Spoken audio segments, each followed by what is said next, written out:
I'm here with Fredrik to talk about Dream Evil's latest record, Metal Gods, out July 26 on Century Media Records. How are you doing today? Yeah, I'm doing pretty good. I'm a bit shaky from a rough weekend. Well, you're riding your bike. I see those jerseys behind you. Those look like bike riding jerseys. Yeah, it's my son. Oh, is into like dirt bike? Is that what he does? Does he race? Yeah, he races dirt bike. Yes. Oh, wow. Is it nerve-wracking for you as a dad to sit on the sidelines and see your son put his body on the line? Yes, it is. Can be terrible. As a father, I can only imagine. I would be like squinting like all the time. But at the same time, you have to let them do what they want to do. I mean, you can't protect them Yeah, from. yeah. So he's being a metal god on the bike, and you're being a metal god on stage. So so let's talk about this record. It's been 7 years since Six came out. Why such a long period of time? And what makes this time now the right time for you guys to release your seventh record? Yeah, but we have been talking about doing this album actually for many years. And also, as we have a new member in the band, and we want also him to have a part of some recordings. But we have been in the process of making this album for a couple of years actually. So, but it's like we have normal day job and all that stuff that makes it a bit lazy. Not lazy maybe, but we don't have hard to find time. It's So it's that's hard to find a suitable time for everybody to be available to make some music. yes, and we decided this time also we're going to meet all five together and write music together. So we did that for a year, and then we have been yeah, it's just have taken a long time. And then album was done in end of October last year, and then also the release process have some time. So yeah, that's the speed we have in this band. Well, but finally the album is here. So when you look back at how the process started and to where it ended, was it easier for you guys to find a common ground, a common vision for what you wanted this album to represent?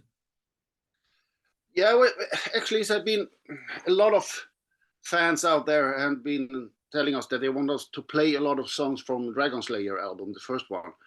And so we try to have some kind of vibe from the Dragon Slayer album in this one also.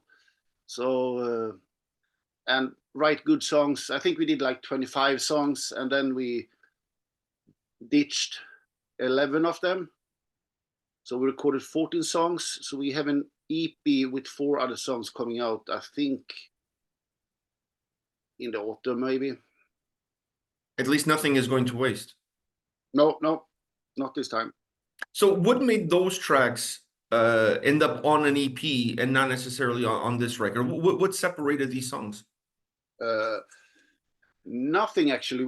Our plan was to release 14 songs, but what's a recommendation from the label to keep 4 songs and have a release later on this year. So we kind of sitting and putting songs together, and it was more like, yes, these 10 songs fits. Like we get a really good running order with these 4 songs. So that's 10 songs. I mean, this 10 songs. So that's more. That was more like kind of decision how we made it. I think like the yeah, the other songs is not bad songs. It's just like that's how it came up. That's how the cookie crumbles. Now, the name of the album is Metal Gods. When I listen to the record and I listen to the lyrics on the record, I'm trying to find the connection between the title of the album and the songs, and it's not always clear cut. How do you see the title of the record representing the lyrics and the songs on this record? I think like the lyrics of Metal Gods is different from the rest of the songs because it's like straight from the heart from our singer. That's how we ended up in metal. So that's and I was like, Yeah, I really like the idea of that. So we'd call it it's a tribute to like some of the big ones. And I miss Dio there, but like our other guitar player said, like, yeah, but the band is called Dream Evil, and that's a Dio album. So that's because he's my number one metal god.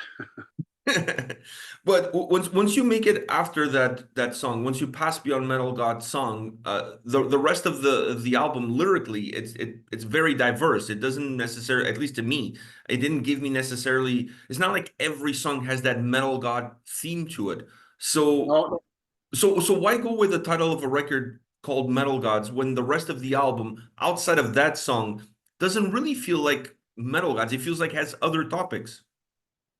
oh yeah, the topics mainly in this lyrics for this album is about warriors and fight and stuff like that. Yes, that's correct. Yeah, but we felt like the title Metal God was we liked the song also, so we felt like yeah, that could be like opening track of the album, uh, title of the album also Metal Gods. We nobody had any better ideas actually, to be honest. I love the honesty. We love the song, we love the title. We didn't have any better ideas. We went with it. No, but it's like the song "Children of the Night." We did that song very fast, and when we did the chorus for that song, I was I think I was singing "Children of the Night," and then everybody was, yeah, we have to rewrite that lyrics, and we were sitting for 4 hours, and we couldn't come up with any better. So it's like we have to stay with "Children of the Night."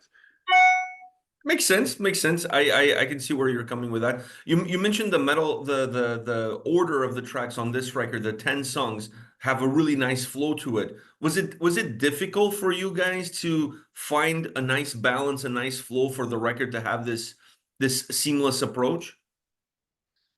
Actually, but what we did, I did a running order that I thought was good, and then Peter, our bass player, did a running order that he thought was good, and then we compared them, and they were exactly the same. So it was just like, yep, this is where we're going to be.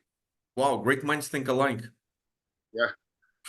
What is the most rewarding aspect for you to make music with Dream Evil? What do you get the most out of it?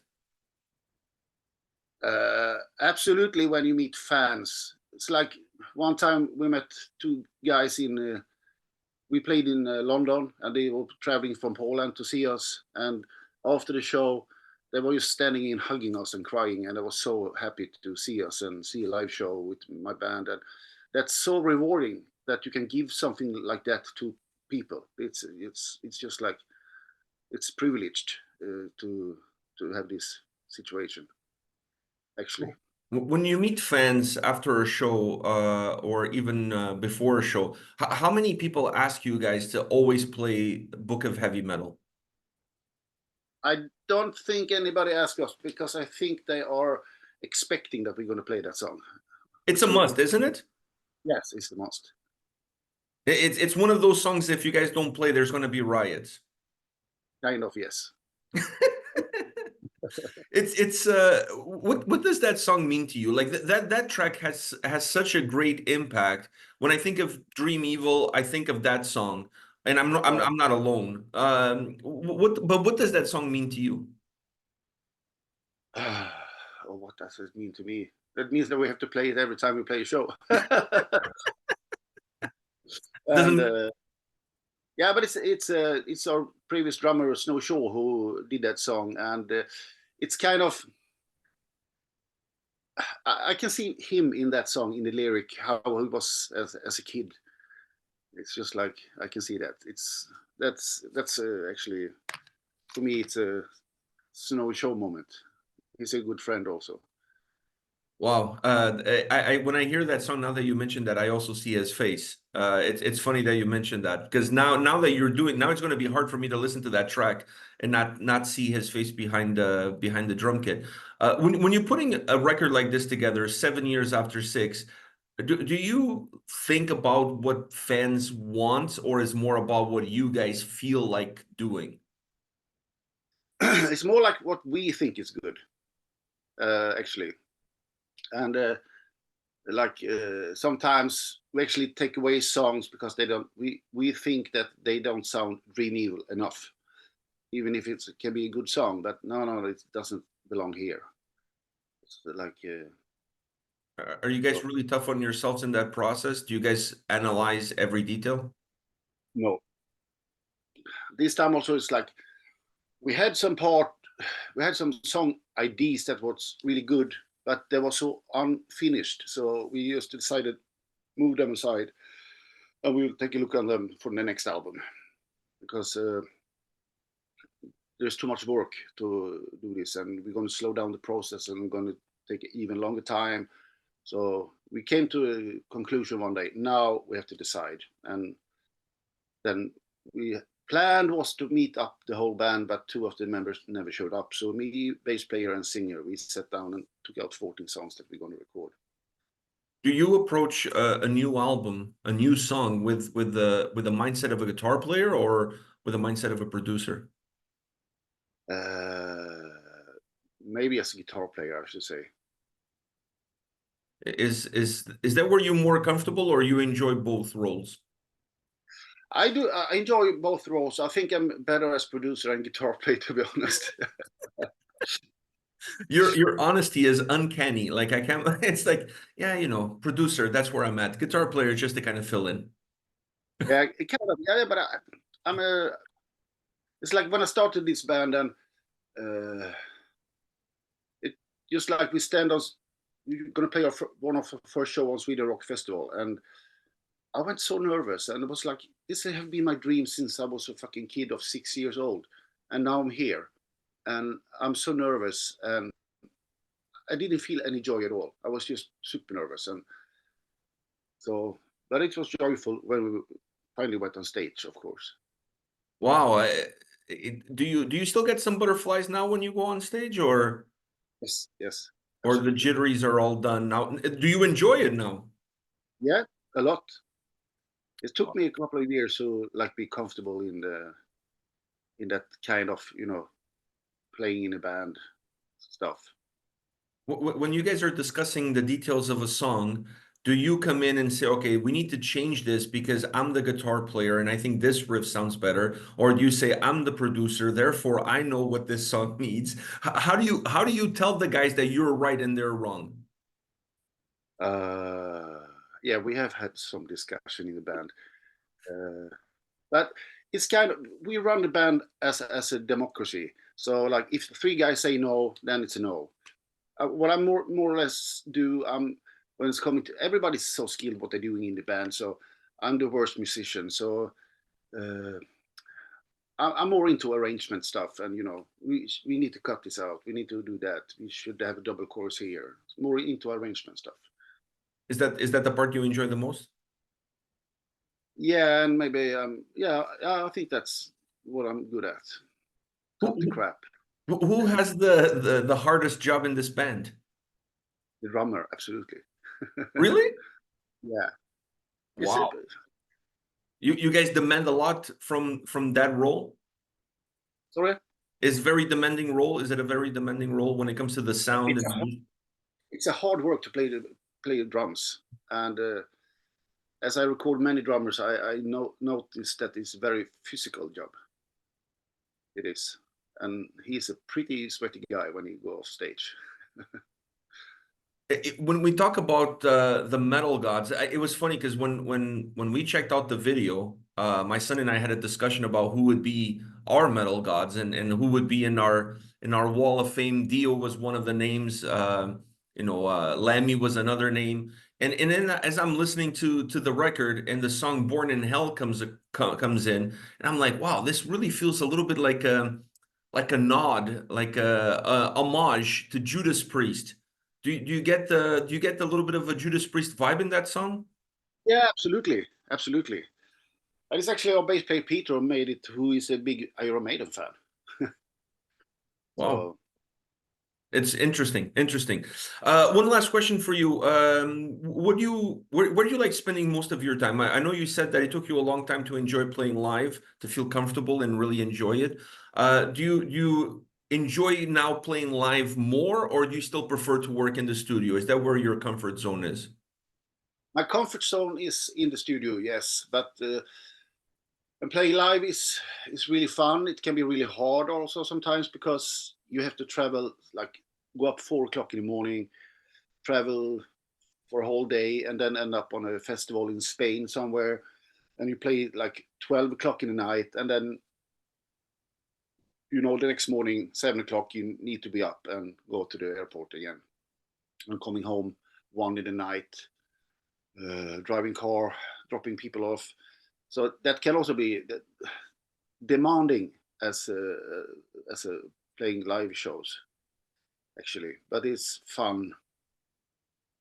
Yeah, maybe, I don't know. So yeah, maybe it's more fun. Just that moment when you play live. The That's more moment fun. you don't enjoy everything around it, the setting up, the loading, offloading, traveling, or whatever, but the playing.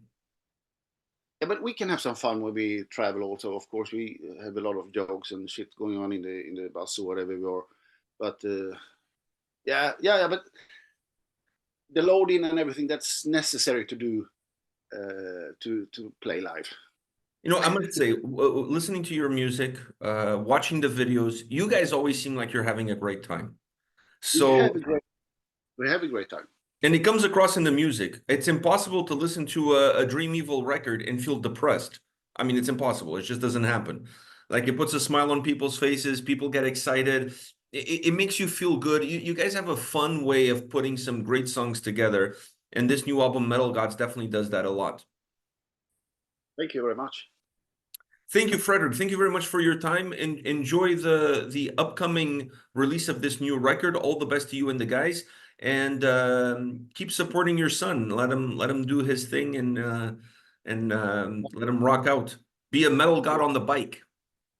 He's a metal guy on the bike. I promise you. He'll love you for that. He'll love you for that. Thank you very much for your time. Thank you. Nice talking to you. Take care, man. All the best. Yeah, the same to you.